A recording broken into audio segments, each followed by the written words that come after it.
The display of documents.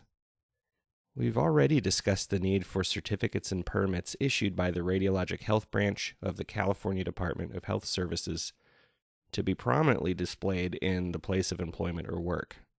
They must be up to date, meaning currently valid and not expired. Facilities should also be displaying several other documents. The results of each required calibration, survey, and test, each receipt, transfer, and disposal of a source of radiation or X-ray machine, and the radiation exposures of all individuals for whom personnel monitoring is required. The exposure records must be kept in a manner which includes all of the applicable information regarding occupational exposure. Each personnel monitoring entry must be for a period of time not exceeding 1 calendar year. However, preferably and advisably, monitoring should be recorded monthly.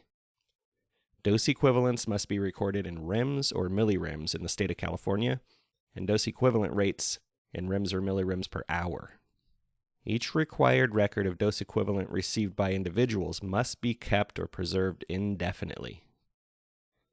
The user is required to provide reports to any individual of his or her radiation exposure data. This can be composed of a single list that includes the following: the names of certificate and permit holders, certificate and permit numbers, their expiration dates, and notice as to where the actual certification documents are on file. Display of laws and regulations.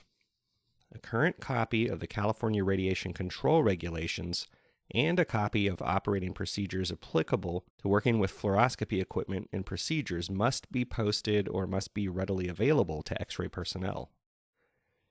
Display of Notice to Employees. A current copy of Department Form RH-2364, the Notice to Employees, must be conspicuously posted.